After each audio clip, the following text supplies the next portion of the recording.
Todas as vezes quando nós oramos, nós falamos com Deus. E quando nós abrimos a Bíblia, Deus fala conosco. E sempre foi importante ouvir a voz de Deus. Mas especialmente nesses dias em que temos vivido, em que muitas vozes se levantam, infelizmente, na maioria das vezes contrárias aos princípios da palavra de Deus, você é um bem-aventurado, uma bem-aventurada em estar na presença de Deus nesta manhã para poder ouvir a palavra do Senhor. E vamos permitir que Deus nos fale agora através da sua palavra. Eu quero convidar vocês a abrirem a Bíblia, Mateus capítulo 14, o verso 22 em diante. Mateus capítulo 14, versos 22 em diante. Aqui está um episódio conhecido dentro da Bíblia, mas que traz lições muito profundas para nós nos dias de hoje. A Bíblia fala que, logo a seguir, Jesus orientou os seus discípulos a embarcar e passar adiante dele para um outro lado, enquanto ele despedia as multidões. E despedidas as multidões, ele subiu ao monte a fim de orar sozinho, e caindo a tarde, lá estava ele só. Entretanto, o barco já estava longe, a muitos estádios da terra, açoitado pelas ondas, porque o vento era contrário. E na quarta vigília da noite, foi Jesus ter com eles, andando por sobre o mar. E os discípulos, ao verem-no andando sobre as águas, ficaram aterrados e exclamaram: "É um fantasma!" E tomados de medo, eles gritaram. Mas Jesus imediatamente lhes disse: "Tende bom ânimo, sou eu, não temais." E respondendo Pedro, disse: "Se és tu, Senhor, manda-me ter contigo por sobre as águas." E ele disse: "Vem." E Pedro, descendo do barco, andou por sobre as águas, foi ter com Jesus. Mas reparando, porém, na força do vento, ele teve medo e começou a submergir e gritou: "Salva-me, Senhor!" E prontamente Jesus, estendendo a mão, tomou-o e lhe disse: "Homem de pequena fé, por que duvidastes?" E subindo ambos para o barco, cessou o vento, e os que estavam no barco adoraram, dizendo: "Verdadeiramente este é Filho de Deus." Vamos orar? Ó Deus querido, nós acabamos de abrir a Tua palavra, abra também a nossa mente, o nosso coração. Abençoa os Teus filhos que vieram ter um encontro contigo, fortaleça o coração e a fé de cada um, em nome de Jesus. Amém. Queridos, esta ocasião em que Jesus estava aqui com os seus discípulos, como de costume, ele estava acompanhado por uma grande multidão. As pessoas gostavam de estar perto de Jesus porque, se você observar bem, Jesus ele tinha um senso de humor, uma presença agradável, ele pregava com poder, as crianças se aproximavam de Jesus e aqui estava ele seguido pela multidão. Mas havia um problema acontecendo aqui, porque houve uma estranha atitude por parte desta multidão de coroá-lo como rei. E Jesus não havia vindo a esta terra para tornar-se um político aqui neste mundo. Seu reino sempre era o reino dos céus. E ele sabia que aquela era uma estratégia para desviar o seu foco. E a fim de impedir que isso acontecesse, Jesus então orienta os seus discípulos para que entrem numa embarcação que eles tinham à disposição e pudessem então seguir adiante para o outro lado ali do mar. Enquanto que ele iria se despedir da multidão, usaria ali uma estratégia, e ele logo conseguiu então se desvencilhar deles, e ele aproveitou aquele momento que estava a sós para se dedicar a algum momento de oração. Eu gosto de ver Jesus orando, porque, afinal de contas, ele é Deus. E mesmo assim, na condição de homem, como era, também, ele dedicou muito tempo para a oração, e ele estava ali orando sozinho, caindo à tarde, mesmo que tendo despedido os discípulos e feito uma promessa que iria ao encontro deles. Acontece que Jesus gastou um tempo maior naquela prática da oração, as horas se passaram, E os discípulos que haviam entrado no barco já estavam longe, especialmente porque eles estavam enfrentando ventos contrários que estavam os empurrando e grandes ondas se formavam. A noite havia chegado e eles estavam com medo. O que eles mais queriam era ter Jesus com eles naquele momento. Que momento ruim, pensavam eles, para Jesus não estar conosco, justamente numa hora como essa. Aqueles eram homens experientes, acostumados às águas profundas, lidavam com embarcação, a maioria era pescador, mas eles estavam amedrontados e a Bíblia dá a entender que eles não conseguiam vencer aquela ação contra as tempestades que se avolumavam contra eles, e o barco estava longe, e eles estavam preocupados porque como é que Jesus iria encontrar-se com eles? Obviamente haviam outros pescadores ali, e eles imaginavam que Jesus pegaria uma carona com outro barqueiro qualquer, com um pescador, e iria ao encontro deles. Mas a grande verdade é que eles estavam ali aparentemente sozinhos, enfrentando aquela violência do mar, naquela tempestade que havia se formado. E algumas lições que nós podemos tirar aqui para a nossa vida espiritual. Primeiro porque quando Jesus resolve ir ao encontro dos discípulos, ele faz de uma maneira nada convencional, ele vai andando sobre as águas. A primeira lição que nós podemos tirar aqui é o absoluto domínio que Deus tem sobre as coisas que ele criou. Fisicamente falando, é impossível alguém andar sobre as águas, mas não para aquele que criou as águas, as suas moléculas. Aquele que havia criado o vento, o mar e todas as coisas, ele tem completo domínio sobre todas as coisas. E os discípulos, já com as forças exauridas, depois de tantas tentativas de se salvarem, eles percebem que há alguém vindo na direção deles. Você sabe pelo texto que era Jesus quem estava tomando essa iniciativa, mas eles não sabiam. Pensem bem, nós estamos falando aqui de um tempo, 2000 anos atrás. Imagine quantas crendices, quantas crenças populares, quantas lendas existiam ali a respeito dos mares, dos ventos.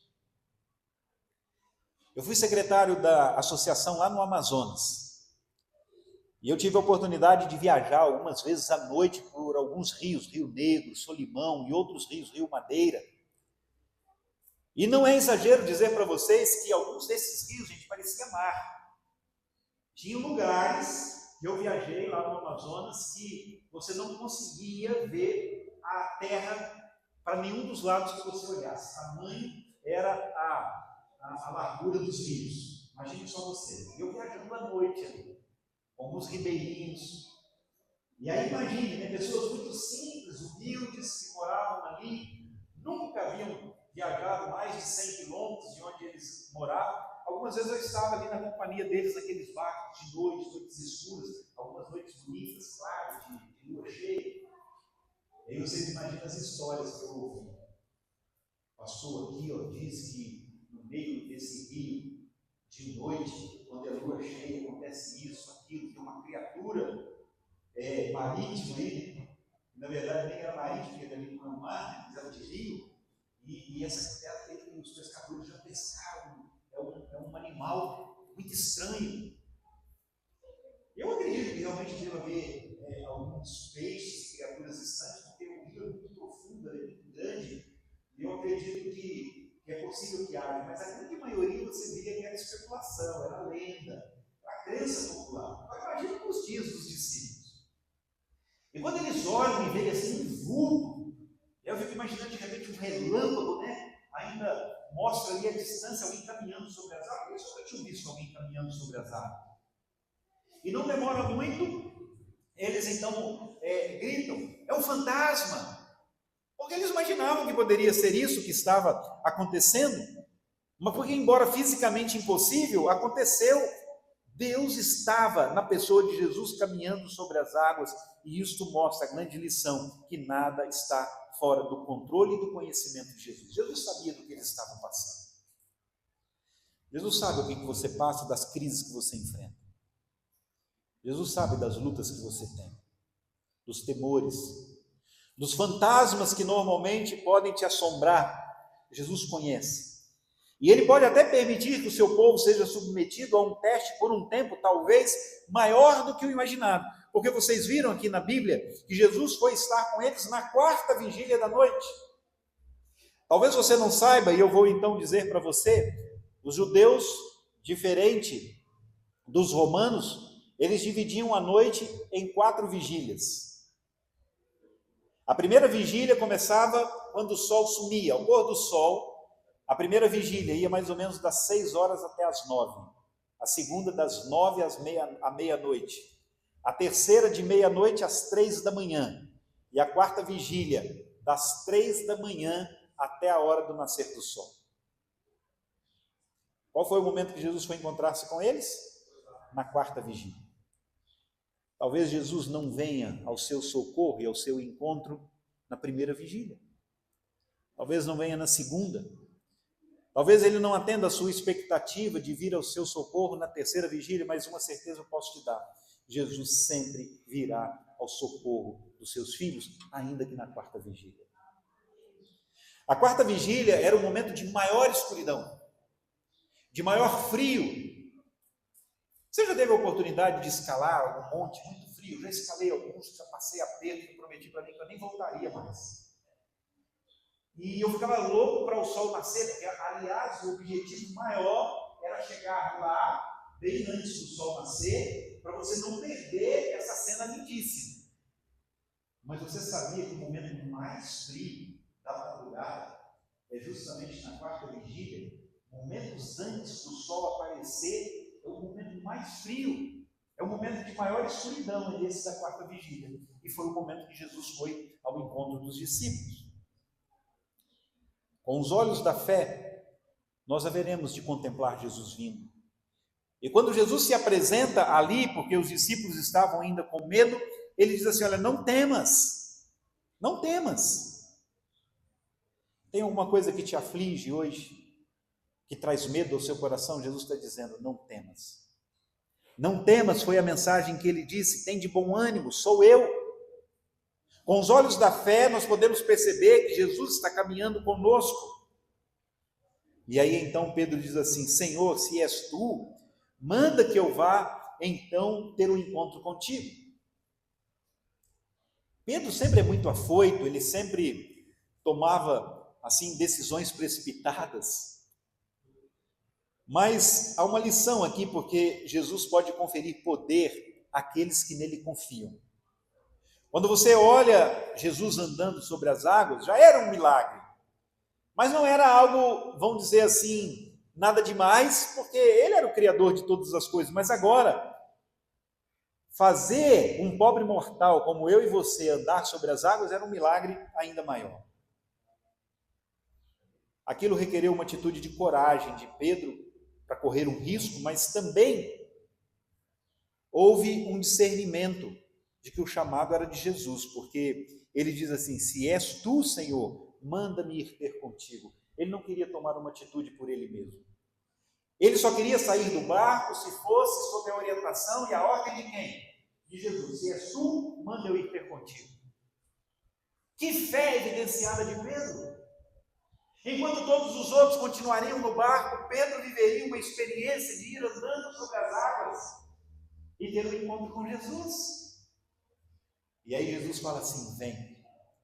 E quando ele ouve esse chamado, Pedro então começa a andar sobre as águas. Por mais perigoso que fosse estar no barco, sair dele era uma sensação ainda mais desafiadora. Sair do barco poderia parecer uma loucura, a não ser que fosse para seguir uma ordem do chamado de Cristo Jesus. Quantas vezes nós temos medo do fracasso, nos agarramos nos nossos barquinhos da vida, porque não temos coragem de dar um passo, mesmo quando a palavra de Deus nos orienta claramente qual deve ser a nossa postura. Preferimos ficar agarrados no barco, tememos perder o nosso emprego se formos contra o convite que Deus nos faz, tendemos a manter as coisas no seu estado permanente, mas o pior fracasso não é afundar nas águas, o pior fracasso é nunca sair do barco após o vinde de Jesus. Há um preço em sairmos do barco, mas há um preço maior em ficarmos nele. Que barco você tem temado em abandonar, mesmo diante do chamado de Cristo? Aquilo que te dá medo de abandonar, mesmo sabendo que Deus está contigo e que é Ele quem está te orientando. Muitos não experimentam milagres na sua vida porque eles teimam em ficar agarrados ao barco. Mas Pedro falou, eu vou. E ele começou a andar sobre as águas. Que experiência marcante. Sair do barco foi o presente de Pedro para Jesus, mas a experiência dele andar sobre as águas foi o presente de Jesus para Pedro. Pedro sai do barco e, como Jesus está andando sobre as águas, Deus pode fazer coisas assombrosas, irmãos, se nós nos colocarmos à disposição de ouvir a sua voz. Mas em algum momento, a Bíblia fala que Pedro começou a olhar para o vento, as ondas encapeladas, e ele teve medo. Aqui é uma outra lição, na verdade. Nós não podemos manter o nosso sucesso por um tempo maior do que aquele que estamos dispostos a olhar para Jesus. Quando desviamos os nossos olhos de Cristo, as coisas se avolumam contra nós e nós corremos um risco de afundar. E foi o que aconteceu com Pedro. Pedro, mesmo tendo recebido um chamado de Deus, ele deixou de olhar para Jesus e ele começou a afundar. Sabe, quando ele começa a afundar, ele faz uma oração, é um grito de socorro, mas que se transforma numa oração. Ele apenas diz assim, salva-me, salva-me, Senhor. E naquela hora, Jesus prontamente lhe estendeu a mão e o resgatou. Tribulações podem ser atraídas por nossa falta de fé. Isso não é de tudo ruim, porque Pedro estava no desenvolvimento. Isso ilustra bem a nossa situação. Por algum tempo ele andou sobre as águas e ele olhava para Jesus, mas ele acabou se desviando e nós corremos risco também na nossa caminhada, em alguns momentos, de tirar o nosso olhar de Cristo. A fraqueza da carne fica aqui evidenciada. Muitos têm fé para dar o primeiro passo, mas não têm fé para seguir em frente. E Jesus queria mostrar a Pedro que a sua segurança dependia inteiramente dos seus olhos estar fixos em Cristo Jesus. Manter a fé é mais difícil. Pedro tomou uma decisão de fé, mas não foi capaz de sustentá-la diante dos ventos que sopravam na sua vida. Que ventos sopram na sua vida, ameaçando a sua fé, desviando o seu olhar de Jesus? Satanás e seus demônios tentarão de todas as formas criar ondas encapeladas para que possam te afastar do olhar de Cristo Jesus. Mas a Bíblia possui 366 textos com a expressão não temais, não tenha medo. 366 expressões. E alguém diz, é uma para cada dia do ano, inclusive quando o ano for bissexto. Muitas vezes nos assustamos frente às provações, aos perigos, deixamos de olhar para Jesus e olhamos para as coisas deste mundo. Isso resulta em incredulidade. Há uma história verdadeira de Edmund Hillary. Ele era um escalador e ele fez várias tentativas de vencer o Monte Everest. E antes dele obter sucesso, todas as vezes de insucesso que ele tentou, que ele não havia conseguido e que ele descia ali frustrado, ele olhava então para aquela grande montanha e ele dizia assim, você pode ser grande, mas eu ainda estou crescendo.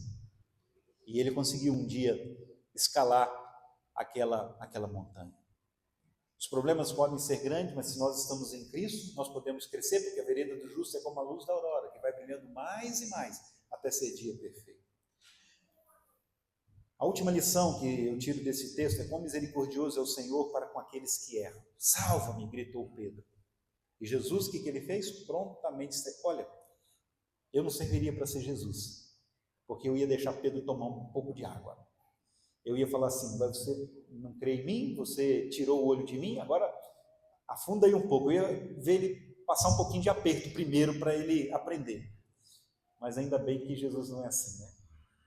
E ele olhou ali para Pedro e a Bíblia diz assim, que prontamente, outra versão diz assim, ele imediatamente ele estendeu a mão Porque Deus está a um grito de pedido, um clamor, para que Ele possa agir na nossa vida.